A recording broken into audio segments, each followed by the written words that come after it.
Emergency surgery fix. ಅತೃಪ್ತರ ಆಟದಿಂದ ಹೈರಾಣಾಗಿರೋ DK ಸರ್ಕಾರ. Siddu ಮೌನದಿಂದ ಕಂಗೆಟ್ಟಿರೋ high command. DKShi ಸಂಪುಟಕ್ಕೆ ಎಮರ್ಜೆನ್ಸಿ ಸರ್ಜರಿ ಫಿಕ್ಸ್ ಆಗುತ್ತಾ? ಅತೃಪ್ತರ ಆಟದಿಂದ ಹೈರಾಣಾಗಿರೋ ಡಿಕೆ ಸರ್ಕಾರ. ಅಂದ್ರೆ ಸಚಿವ ಸ್ಥಾನಕ್ಕೆ ನಮಗ್ ಸಿಗ್ಲಿಲ್ಲ ಅನ್ನುವ ಅವರಿಂದ ಹೈರಾಣಾಗೋಗಿದ್ದಾರೆ ಸಿಎಂ. ಯಾರಿಗೆ ಸಮಾಧಾನ ಮಾಡೋದು, ಯಾರಿಗೆ ಸಚಿವ ಸ್ಥಾನ ಕೊಡೋದು? ತೇಪೆ ಹಚ್ಚಲು ದಿಢೀರ್ ಸರ್ಜರಿ ಅನಿವಾರ್ಯವಾಗಿದೆ. ಮುನಿಯಪ್ಪ ಕೈಬಿಟ್ಟು ಪುತ್ರಿ ರೂಪಾಗೆ ಸಚಿವ ಸ್ಥಾನ ಸಿಗುತ್ತಾ? ನೋಡಿ, ಮೊನ್ನೆ ಅಷ್ಟೇ ಮಹಿಳೆಯರಿಗೆ ಯಾರಿಗೂ ಸಚಿವ ಸ್ಥಾನ ಸಿಕ್ಕಿಲ್ಲ ಅನ್ನುವಂತ ಒಂದಿಷ್ಟು ಬೇಸರ ವ್ಯಕ್ತವಾಗಿತ್ತು. ಮುಸ್ಲಿಂ ಸಚಿವರೊಬ್ಬರನ್ನ ಕೈಬಿಟ್ಟು ಫಾತಿಮಾಗೆ ಸ್ಥಾನ ಕೊಡ್ತಾರಾ?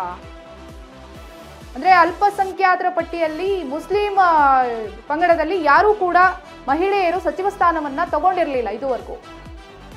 ಈಗ ಫಾತಿಮಾಗೆ ಸಿಗುತ್ತಾ ಅನ್ನುವಂತ ಅನುಮಾನ. HC ಬಾಲಕೃಷ್ಣ ತೆಗೆದು ಎಂ ಕೃಷ್ಣಪ್ಪಗೆ ಮಂತ್ರಿಗಿರಿ ಸಿಗುತ್ತಾ? ರೂಪಾ ಫಾತಿಮಾಗೆ ಸ್ಥಾನ ಕೊಟ್ರೆ ಮಹಿಳಾ ಕೋಟ ಭರ್ತಿ ಆಗತ್ತೆ.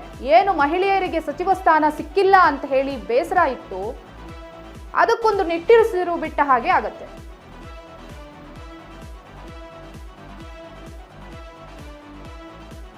ದೃಶ್ಯದಲ್ಲಿ ನೋಡ್ತಿರ್ಬೋದು,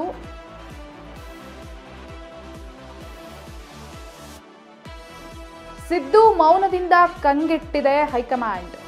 ಯಾಕಂದ್ರೆ ಸಚಿವ ಸ್ಥಾನ ಯಾರಿಗೆ ಕೊಡೋದು ಯಾರಿಗೆ ಬಿಡೋದು ಅನ್ನೋದು ಸಿದ್ದು DK ಶಿವಕುಮಾರ್ ಅವರಿಗೂ ಒಂದಿಷ್ಟು ಗೊಂದಲ ಆಗಿದೆ. ಮುನಿಯಪ್ಪ ಕೈಬಿಟ್ಟು ಪುತ್ರಿ ರೂಪಾಗೆ ಏನಾದ್ರೂ ಸಚಿವ ಸ್ಥಾನ ಸಿಗುತ್ತಾ ಅಂತ.